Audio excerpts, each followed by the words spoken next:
Oh, it's so interesting. So what do you recommend? Like, so somebody going through the process, the grieving process, what do you recommend that they do to help with the reconstruction piece of it? Like, is it have some one-on-one time? Is it talk to somebody? Is it a book? Like what's the best thing somebody can do?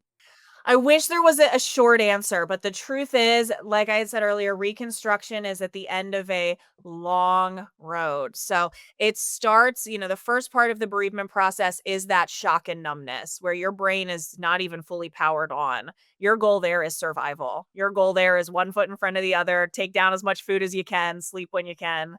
Um, the next part, when your brain powers back on, is that feelings part of the process. And that is the overwhelm. That is the tightness in the chest, can't breathe, crying, or for children, it's more of what we see as grief bursts. So it's not constant, it's not overwhelming them, but when it does come out, it comes out.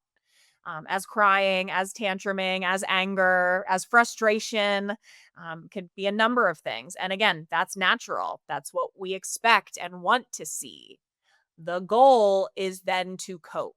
So whatever comes out, you accept it. You don't have to rush them off to a therapist right away. It's that's what we expected to see.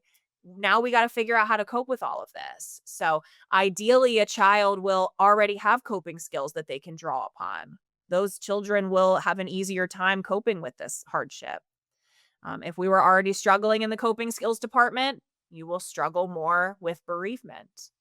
Um, that's why I sometimes, like bristle a little bit when I hear someone say their child needs grief counseling when they're having behaviors after a loss. I really want to get in there at, let's talk about this. There's no such thing as grief counseling that's going to fix anything. Grief is something that needs to be supported. If there was already a deficit in coping skills that was already presenting itself, this is just our first time that we're really challenged here, but it's not the only time. So we got to work more on those coping skills versus just saying, "Oh, they everything was fine and this loss took them down at the knees." No, let's really look at what's going on to get that support. But that's that. That's just there. Once you've gone through that, and that's a process, then you are assimilating this loss into yourself. Who am I now because this loss has happened? Am I still a mother of 3 if I only have 2 living children? Am I still a daddy's girl if my dad isn't alive? Am I still a son-in-law, if my wife's parents died? How do I handle this? How do I answer these questions?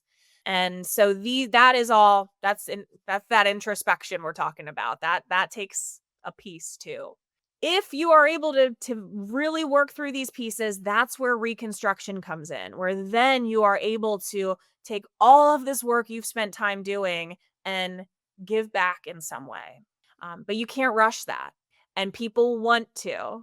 And we want to just have something terrible happen and be able to just turn it around and turn it into something good. And now we're giving back. And now all of our energy is focused on that instead of hurting. You're not at reconstruction yet. You're at that feelings part of the process.